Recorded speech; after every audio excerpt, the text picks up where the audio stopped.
What's going on, moviegoers? So if you're new to the channel, my name is Christian and welcome to Zero Productions. You guys, I just got home from my 9 o'clock showing of X-Men Dark Phoenix.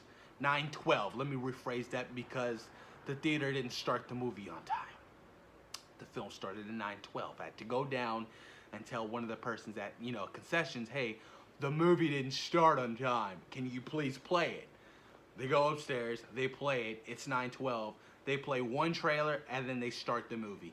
I'm already in an irritated mood before I sit down and watch this disaster of a film called X-Men Dark Phoenix. They even were passing these out. These were for the fan event. The fan event was at 6, my showing was at 9. That means not many people showed up to the fan event for Dark Phoenix. I got the keychain. I don't know what I'm gonna do with this. Probably just toss it away. X-Men Dark Phoenix. Now, if you've been following me for quite some time, you know I am an X-Men fan. And majority of these X-Men movies that have come out over the past 20 years, I've thoroughly, enjoyed. X-Men, X-Men 2 United, The Wolverine, First Class, Days of Future Past, Logan. There've been some good movies, and there's also been some kind of disastrous movies. The Last Stand, an X-Men Apocalypse, and Origins, especially Origins. God damn, that was such a terrible movie. But in this video, we're going to talk X-Men Dark Phoenix. This movie was flat out boring and just stale. It felt like you were eating a raw piece of meat, and it was just unsatisfying. From start to finish, I didn't know what the fuck was going on.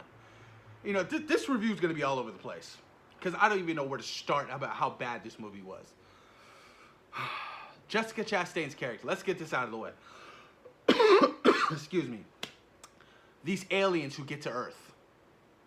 No fucking explanation of who they are. I guess they're shapeshifters, like Skrulls, maybe? Captain Marvel.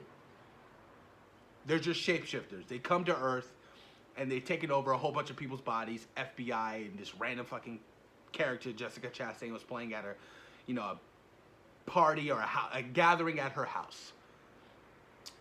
Her whole premise of the story was to get the Phoenix Force, to get it and recreate her home world that it destroyed. That was her whole purpose. Pretty fucking stupid if you ask me. Alright. Let's talk X-Men as a whole. I'm gonna give you guys, we're gonna break it down.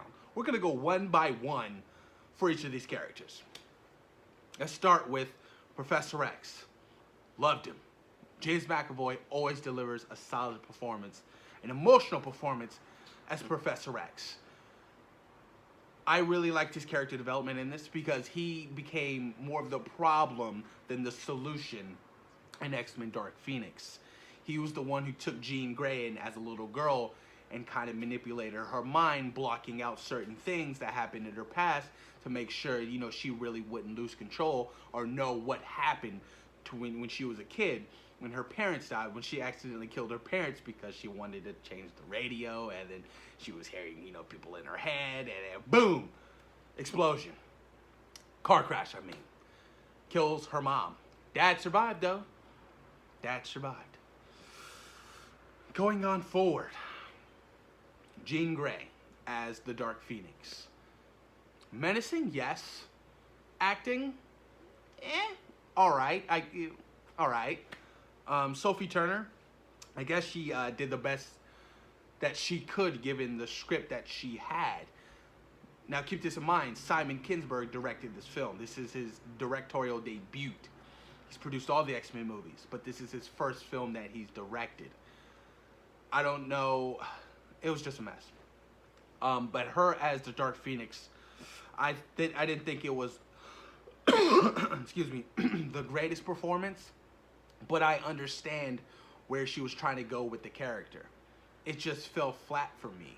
Like, I didn't think the look was menacing, like the whole, like lightning veins and stuff like that. I didn't find that menacing. In fact, in X-Men The Last Stand, I like that Dark Phoenix better because she had like these black solid eyes, like She looked terrified. She was sucked up all in the face. Like, she looked scary. The bitch looked evil. She looked like the Dark Phoenix. But in this one, you know, it didn't grab me in. It didn't. Cyclops. Now, this, you have to keep this in mind. In this film, they want you to feel an emotional connection between certain characters, right? But certain characters have only been in 2 movies, Apocalypse and Dark Phoenix. So you want me to believe that Mystique and Jean Grey are like best buds, and when Mystique dies, you want me to believe that there's this emotional bond between these 2 characters. It just doesn't happen. Did they even talk in X-Men Apocalypse? I don't know. I gotta go back and rewatch that shit. But it's just like they rushed into certain things. Like, they want me to believe in this whole, you know, relationship between Scott and Jean, and I just didn't buy it. Like, yeah, I get it in the comic books, but in these films, like, yeah, you teased it in X-Men Apocalypse. You shoehorn that shit in when, you know, Scott first enters the school and he knocks down her papers, and she like, oh, I'm gonna use my powers to scoop up all the papers. Like, they wanted you to feel that connection, and I just felt like it was forced. It wasn't natural. Scott in this movie, I was hoping they'd do my boy Cyclops right. Do him right, Cyclops, he's it. No. Still wasn't the leader I was hoping for. Fell flat. Not my Cyclops. Did not enjoy it. He was kind of useless. I mean, that was it. Jane! That was it. Just didn't do it for me. Beast as a whole, why are you turning back to your human form all the time? I don't want to see Nicholas Hoult. I want to see Beast. Kelsey Grammer never turned back into Kelsey Grammer. He was always Beast. Get what I'm saying? Like, I had an issue with that. I was like, come on, I don't want to see your human face. Like, be the Beast. Like, what happened to the message that Mystique sent to you? And Hank, mutant and proud. No. Even Mystique was turning back into Jennifer Lawrence.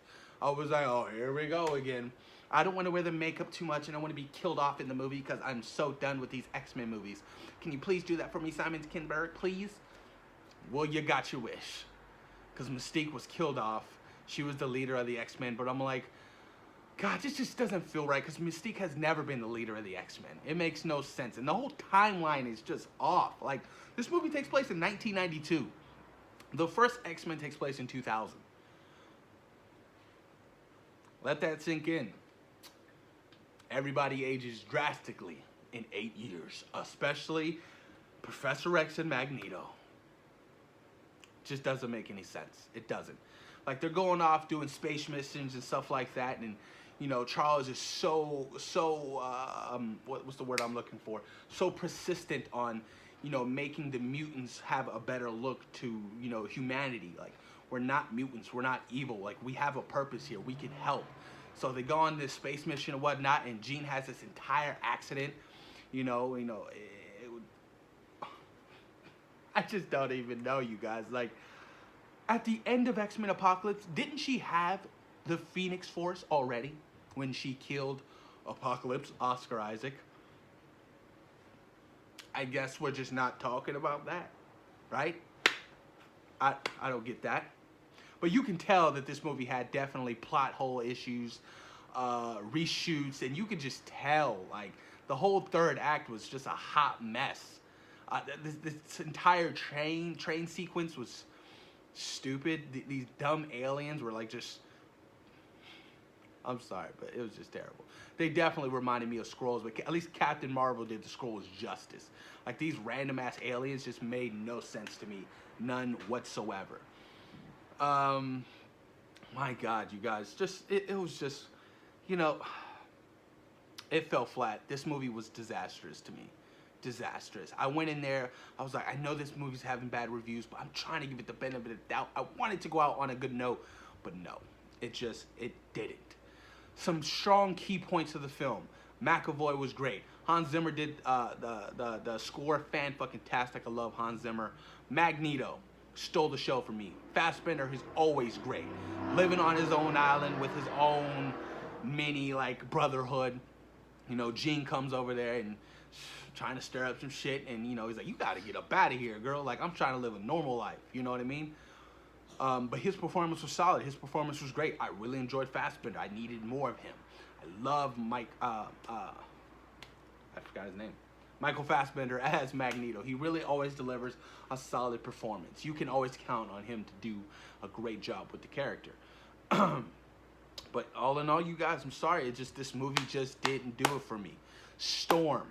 Holy shit.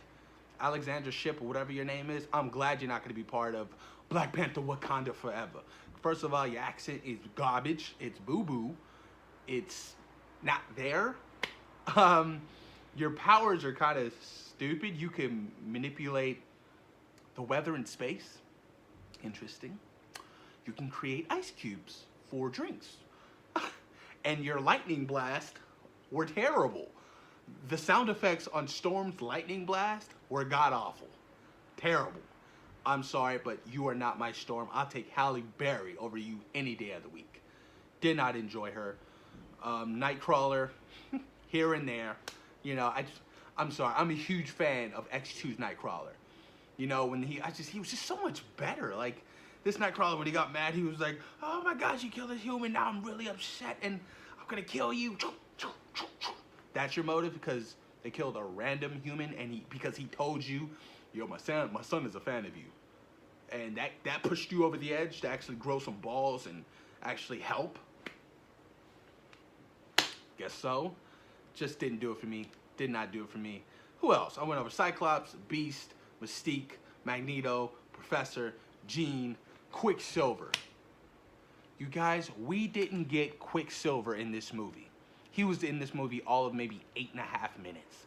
Maybe even 6, and that was it. I was expecting a full-blown Quicksilver scene like we've gotten in Apocalypse and Days of Future Past. But no, I guess they don't want to do that slow-motion scene with the music, because I fucking love it. We didn't get that in this movie, and that was a huge, huge bummer. It's like, come on, why not? It's awesome. I love it. Whatever. Just not good. Not a good film. Not a good film. I hate to say it, but I enjoyed X-Men The Last Stand more than this. At least X-Men The Last Stand, there was an emotional connection that I felt. You get what I'm saying? Like, I felt that between Wolverine and Jean. I felt it. I loved it. And when she killed Professor, I felt something. When they killed Jennifer Lawrence, I clapped. I was like, thank God, Mystique is gone. Finally. About time. Long overdue. And the suits. Let's talk about how terrible the suits were. How do you go from being in, in the 70s or 75? That's when, I don't even know when X-Men Apocalypse took place. By the end of that film, they had these sexy-ass suits on. And then in this film in 1992, they have these terrible matching suits that look like you can get hurt in them pretty easily. Hence, Mystique going through the house with all the wood behind her. If she had her suit on, possibly from Apocalypse, she probably would have survived. I blame you, Charles. This is your fault. I don't know, you guys. You know, it was just pointless. Let's talk third act before this is over. The whole third act was stupid. You know, Jean uses, the Phoenix Force to kill her. Jessica Chastain's character, they go up into space, and then that's it. And by the end of the movie, Beast is, headmaster over at, the mansion or whatnot, and Professor's retired. He's in Italy or France or wherever, or Paris, and he's playing a game. He's fancy a game with Eric. That I was like, okay, I like that. That's a callback. They switched the sign to of the school. It's not the Institute of the Gifted for whatever the original sign is. Now it's Jean Grey. Whatever. I don't know. Why is it Jean Grey? She was in maybe 2 movies. Why wouldn't it be Mystique, Raven? I don't know. X-Men: The Dark Phoenix, I give it D-. Post your comments down below, you guys. Let me know what you guys thought about X-Men: The Dark Phoenix. Where would you rank it out of all these movies? Post your comments down below, you guys. And thank you for taking time today for watching SeaWorld Productions. Peace.